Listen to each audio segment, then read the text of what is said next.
Welcome to Brain Strength.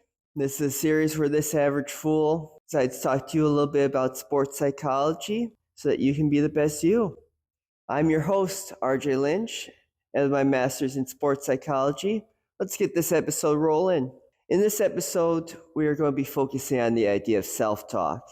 One of the foundational skills that I use when I'm working with clients to help them get out of ruts, to help them be more confident, dig into that motivation, whatever it is, it's this narrative in our head, and we work on fixing it so that you can be the best you.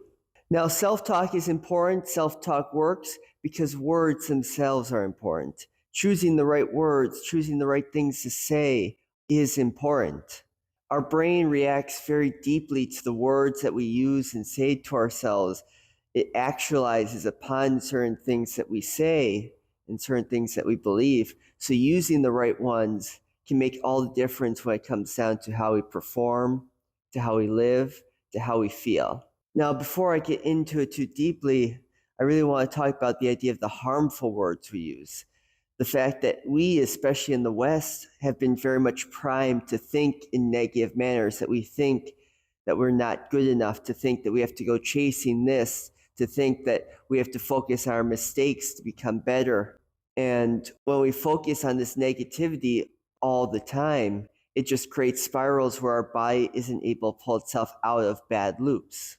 Now, where does this come from? Well, it comes from numerous sources. It comes from the society we live in that puts a lot of emphasis on the idea of perfection and pointing out when things aren't perfect. It comes from our parents, our grandparents, our teachers, our coaches, people that we care about, people that we value deeply, ridiculing us, telling us we aren't good. Whatever it is, we get from those people, and then it just builds in our head of like, all right, I gotta be critical on myself because I have to do better so I can impress this person. And then it just keeps building and building. With all that said, it's almost like our natural state for most people is to go right to, I'm terrible, I'm dumb, stupid, weak, and ugly, I'm not good enough. And then you add in a little bit of things like social media, and then it's like, I'm dumb, I'm ugly, and this person's beautiful, this person's fast, this person's strong. How can I ever compare? And then it just keeps spiraling and spiraling, and we just go into a lot of our negative places. And fortunately, despite what it might seem, even some of the best athletes fall into this trap. They fall into this idea of chasing something, of being something they're not, needing to tell themselves that they have to go be this or that. And when that happens, that's when you start seeing them fall apart. They start losing the love of the sport they are in, or something along those lines. So now that I've talked a little bit about the harmful words, let's get into the nitty-gritty of self-talk. What is it? Self-talk is the words we say to ourselves. It's that internal dialogue. It's the things that we write up on our wall to remind ourselves. It's those kind of things of, what am I saying to me about me in this situation that I am partaking in? And there are really three types of self-talk. There's positive, neutral, and negative. Most of the time, most people only focus on positive or negative because that's what they're taught. You're either positive about a situation, this optimist, or you are this cynical person that says the glass is half empty, I'm no good, I'm negative all the time. But then there's this little space in between where there's this neutral moment of the glass has liquid in it. Doesn't matter if it's half full or half empty, it still has something in it, still there. And the same thing happens with our brains. There's a difference between I'm terrible, I'm the worst ever, I'm the best, I'm unbeatable, and then this middle ground of I'm learning, I'm young and learning. Saying I'm young and learning isn't necessarily positive, but it's definitely not negative. It's just admitting that this is the state of how things are, and I'm going to grow from it. It's a very neutral stance to take. And I'll get more into the differences and why especially that neutral spot can be very important. Lastly, one of the big things about self-talk is making sure our phrasing is more in a positive manner. It doesn't always have to be a positive thing we're saying, but the way we phrase it has to be in a more action-oriented, like do this instead of don't do that. Because when we say don't do this, we create the scenario which is called the pink elephant. The pink elephant's this idea that if I tell you don't think about pink elephant, your first thought is to think about the pink elephant. And if we're so focused on don't think about the pink elephant, don't think about that mistake, all we're focusing on is that mistake, and it just drags us down, and we start being like, oh no, don't do this. And then what do? We do the thing. So instead of don't do this instead. Do this, do that.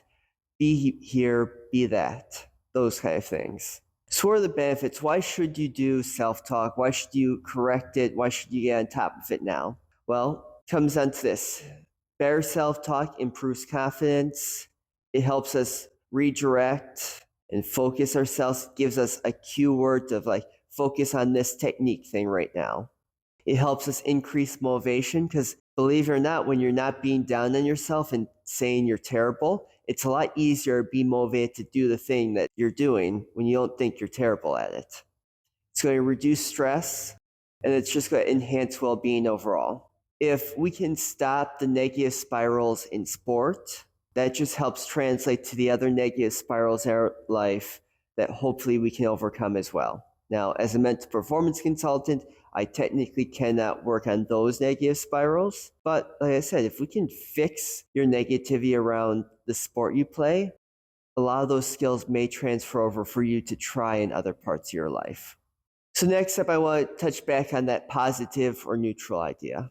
A lot of times we start thinking that positive is the only way. That's what we've been told for quite a few years now, I feel. The whole time I was growing up was positive thinking, be positive, say this, be an optimist, whatever it is, sunshine and rainbows all the time. Only good vibes, just good vibes, that's all we can do. But there's a certain lie to that. And I say it's a lie because most of us are intelligent enough to know that things aren't always positive, things aren't always sunshine and rainbows. And when we have too much optimism, it kind of feels like we're creating this false bravado, this false truth that's like, I mean, I only believe it so much. I keep saying that, I keep being positive, but I don't know if I believe it. So on occasion, we have to get back to this idea of neutral, this idea that things are what they are, instead of just being like, oh, that was a great shot, even though I bricked it off the backboard. You can just be like, it was a shot. I'll learn from it. I'll get better next time, that kind of thing. If we're able to make those quick shifts, it becomes less of a lie and more of a, I accept how reality is, I'm going to improve, and then things are going to get better from it. So how do you improve your self-talk? How would I help you improve it? How can you do it on yourself? Let's look at a couple things. The first is when you get in a bad scenario, when you lose a game, when you have a bad race, when things go wrong in practice, whatever it is, create this quick scenario in your head. Imagine it wasn't you that had that bad game. Imagine it wasn't you that had the bad race. Imagine it was your best friend. Imagine it was your teammate. What are the things that you would be telling them right now to help them get past it? Then ask yourself, are the things you're saying to that friend in the scenario the same that you're saying to yourself right now? And if the answer is no, go with the stuff you'd say to your friend. Because most of us are kinder to the people around us, even if we have negative thoughts in our head like, man, that person sucked. Oh, God, that was terrible. We usually don't say that out loud. We sugarcoat it. We put on nice words. We say things that actually keep them motivated and try to build their confidence back up. So do it for yourself as well. Sugarcoat it. Put a little neutrality on it. Say what you'd say to your friend. Next up, I like to create some kind of reminder, protocol, routine, whatever you want to say about it. This can be a wristband that has your positive or neutral self-talk on it. It could be this stop and hang it up routine. And what that means is maybe you make a mistake and you're able to take a quick breath, clear your mind, accept what happens, and then replace any negativity with something positive, something neutral. Maybe it's a quick breath, tie the shoelaces, take a sip of water, whatever it is. Just this little routine that you can create that's like, all right, something bad happens. Normally I'm going to go negative right here, so I'm going to stop myself by going into this routine of positivity or neutrality.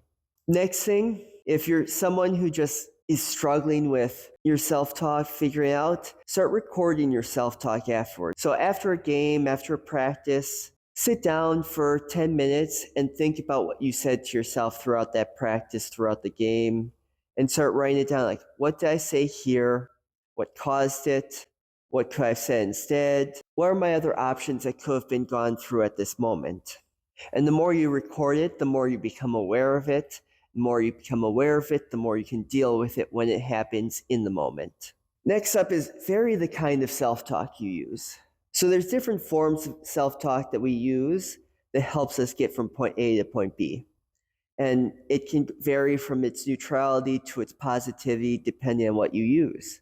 So the first type is instructional. So instructional is generally going to be very neutral because it's going to be elbows up, drive through, swing hips, something like that, where you're queuing up a technical thing that's like, focus on this area, do this thing.